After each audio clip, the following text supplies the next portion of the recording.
and sit down.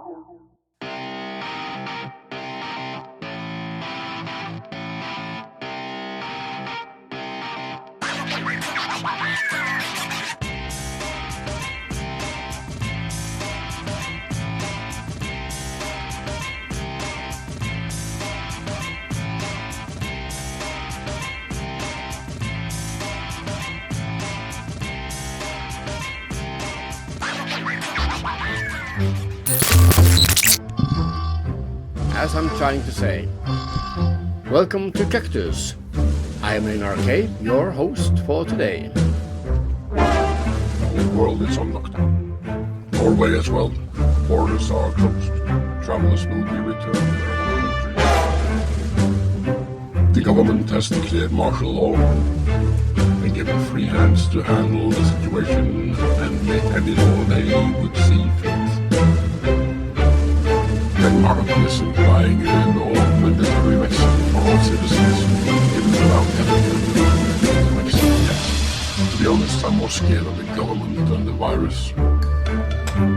So far, the restrictions for people not infected are a bit vague and somewhat strange here in Norway. Leaving your home to your cabin is now illegal. Groups of people more than 5 is not advisable, the government claims. Is this a dystopian world that makes me trying to make us manifest? It took a month. Then the virus reached us.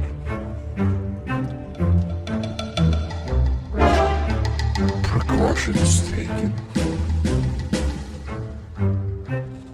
Lockdown. Control. Back to reality. Seize life. Are you ready? Unwavering the illusions. Here we go. Lifting the weather, a new paradigm. Here we come.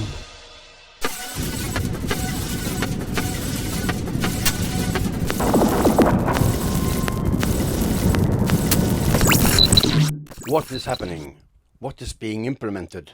Is it the end of the world as we know it? These and other headlines on Kaktus Spiked News Corona Extra. It's day 14 in the lockdown in Norway. Kaktus have been gathering information about the situation at hand. Here is what we found so far. Were we prepared for an event like this? Some were prepared, for sure. In October last year, a rehearsal was held in New York. We are living the first part of the rehearsal, so let's jump to the conclusions. The outcome of the CAPS pandemic in Event 201 was catastrophic. 65 million people died in the first 18 months. The outbreak was small at first and initially seemed controllable, but then it started spreading in densely crowded and impoverished neighborhoods of megacities. From that point on, the spread of the disease was explosive. Within 6 months, cases were occurring in nearly every country. The global economy was in a free fall. The GDP down 11%. Stock markets around the world plummeted between 20 and 40% and headed into a downward cycle of fear and low expectation. Businesses were not borrowing, banks were not lending. Everyone was just hoping to hunker down and weather the storm. Economists say the economic turmoil caused by such a pandemic will last for years, perhaps a decade. The societal impacts, the loss of faith in government, the distrust of news, and the breakdown of social cohesion could last even longer. We have to ask, did this need to be so bad? Are there things we could have done in the 5 to 10 years leading up to the pandemic that would have lessened the catastrophic consequences? We believe the answer is yes. So, are we as a global community now finally ready to do the hard work needed to prepare for the next pandemic?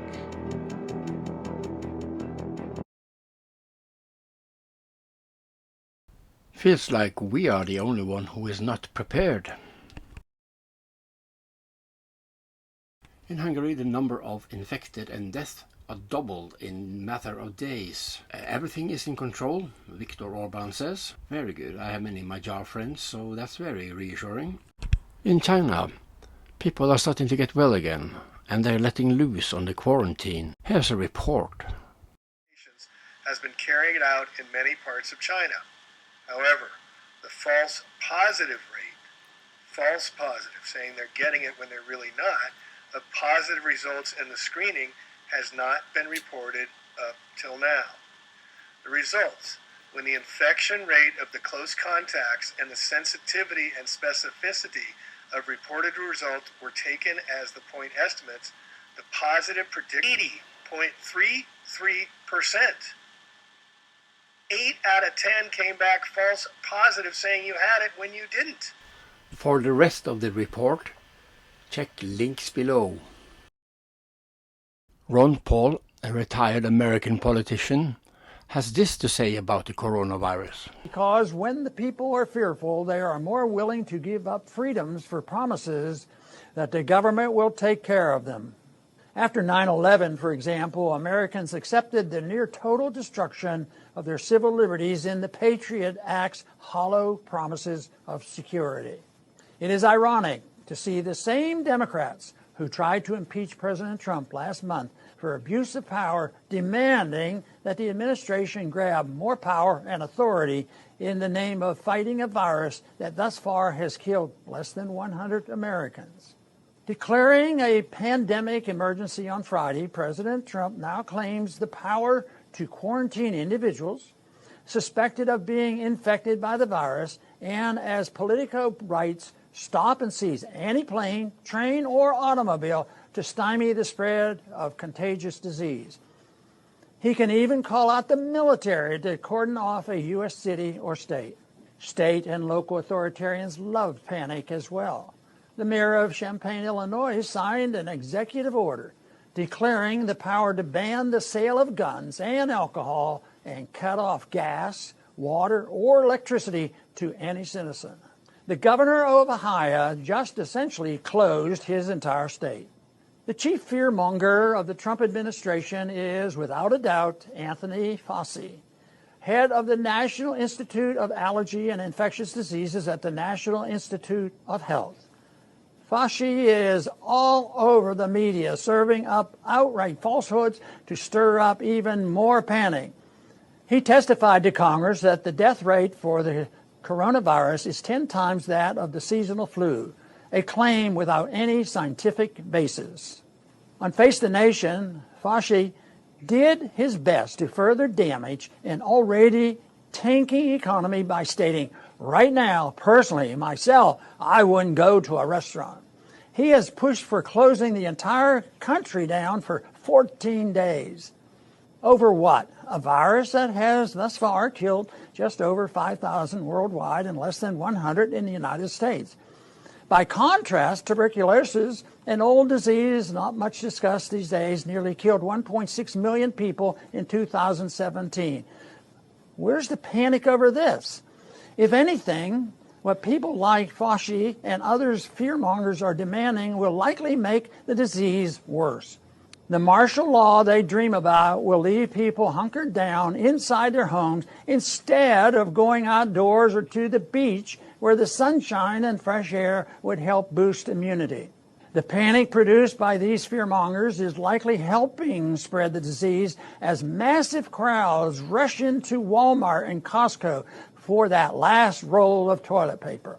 The madness over the coronavirus is not limited to politicians and the medical community. The head of the neoconservative Atlantic Council wrote an editorial this week urging NATO to pass an Article 5 declaration of war against the virus. Are they going to send the tanks and drones to wipe out these microscopic enemies? People should ask themselves whether the coronavirus pandemic could be a big hoax, with the actual danger of the disease massively exaggerated by those who seek to profit financially or politically from the ensuing panic. That is not to say the disease is to wipe out these microscopic enemies. People should ask themselves whether the coronavirus pandemic could be a big hoax, with the actual danger of the disease massively exaggerated by those who seek to profit financially or politically from the ensuing panic. That is not to say the disease is harmless. Without question, people will die from coronavirus. Those in vulnerable categories should take precautions to limit their risk of exposure. But we have seen this movie before. Government overhypes a threat as an excuse to grab more of our freedoms. When the threat is over, however, they never give us our freedoms back.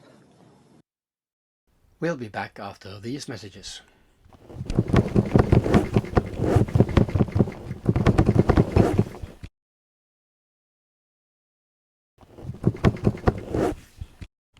And we're back. Why are they doing it? Here's Aron Russo with some predictions. A little more of what the agenda is behind this. This is from an interview that Alex Jones, when he was cutting his teeth getting started, and I'm sure supported by the Stratford Group and the rest of the Ford Foundation that supports the InfoWars, but he interviewed a hero. This guy, Aron Russo, produced the movies Trading Places and The Rose. He also was running for governor of Nevada and made friends with Nicholas Rockefeller and got some inside information. So let's hear what he had to say about what the future was going to hold for us.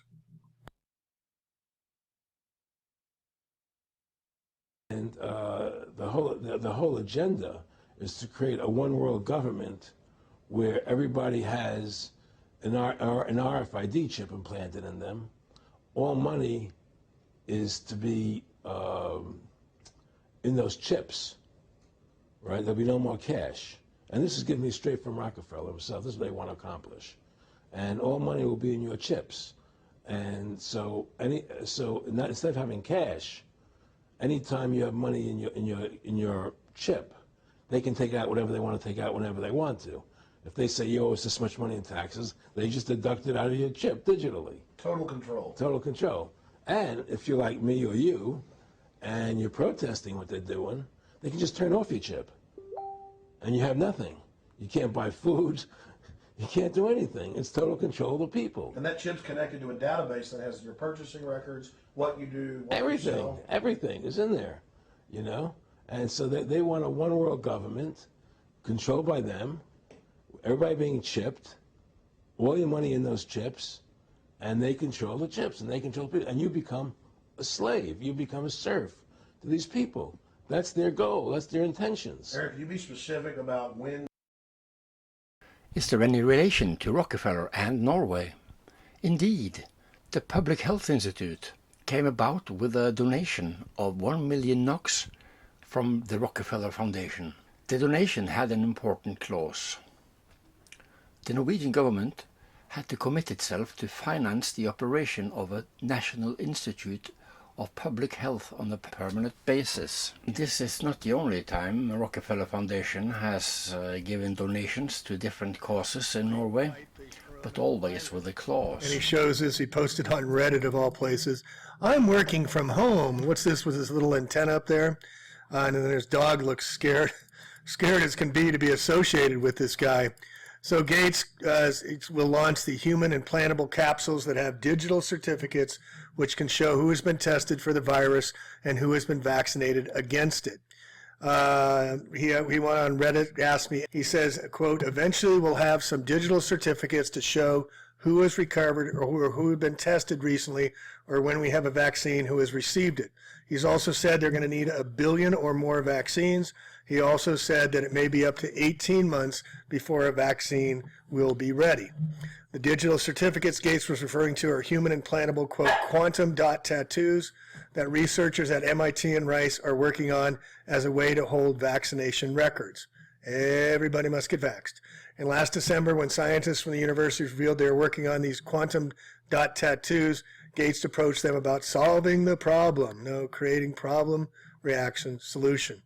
So these quantum dot tattoos involve applying dissolvable sugar-based microneedles that contain a vaccine and fluorescent copper-based quantum dots embedded inside biocompatible micron-scale capsules. After the microneedles dissolve under the skin, they leave the encapsulable quantum dots, whose pattern can be read to identify the vaccine that was being administered. They're implemented with Gates' other undertaking, ID 2020, with over 1 billion people need to get it, is solving through digital identity. The most feasible way of implementing digital identity is either through smartphones or RFID microchip implants. The latter will be Gates' likely approach because of the feasibility and sustainability. It's also spearheaded by MIT, which I showed you. They got the birth control microchip implant. And we see here Gates funds birth control microchip that lasts 16 years and can be turned on or off with remote control.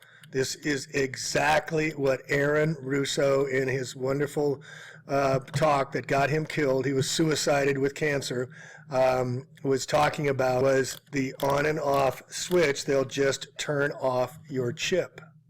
In the ID 2020, along with Gavi 2020, Microsoft has formed an alliance with companies Accenture, IDEO, Gavi, and the Rockefeller Foundation.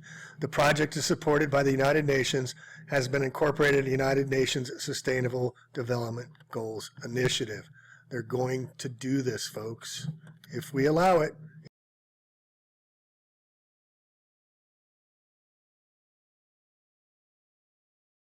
This guy in Norway, Dr. Basse, a doctor, posted this on a medical forum earlier this week. It was taken down off net after a day with no comments. We are currently experiencing a coronavirus pandemic that is less dangerous than driving. This is similar to kissing disease. Almost everyone is infected, but does not get sick. They have what we call subclinical disease.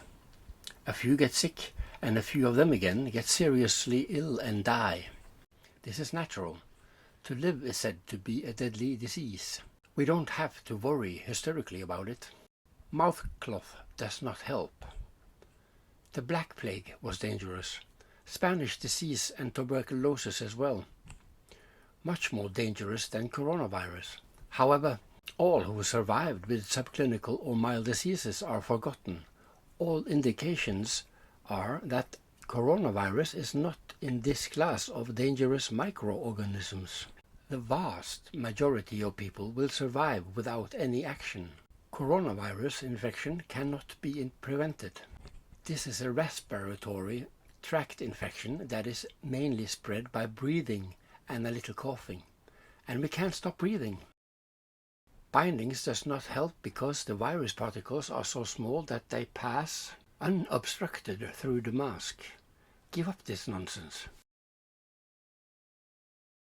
The only thing that happens when trying to reduce the spread is many measures that do not work, except that the spread is a bit slower and the pandemic lasts a little longer.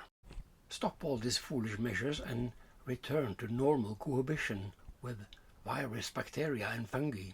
They are basically our friends. Well, we in Kaktus have no intention of telling people what to do, but we can recommend you to research for yourself. Thank you for shaking us and showing us we are dependent on something much bigger than we think. Thank you for making us appreciate the luxury we lived in, abundance of products, freedom, health, and realizing we were taking it for granted. Thank you for stopping us, to make us see how lost we were in the busyness, not having time for the most basic things.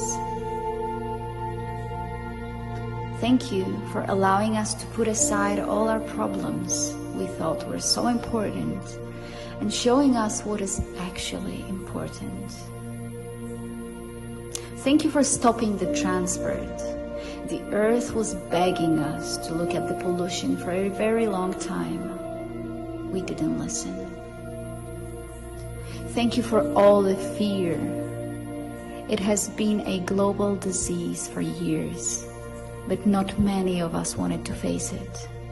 And now we have to face it and learn how to embrace it with love and with the support of our community. Thank you for this reevaluation of our lives.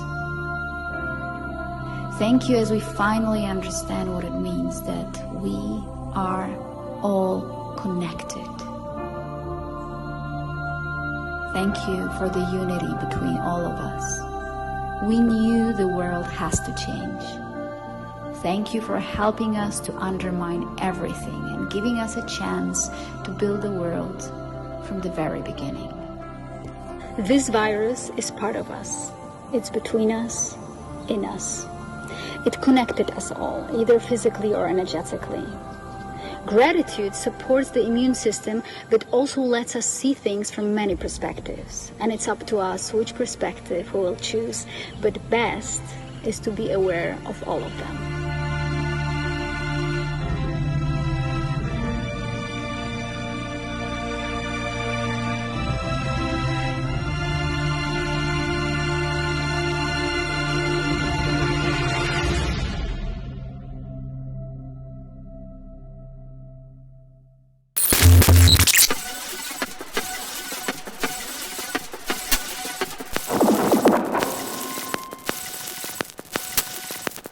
That's what we have for today.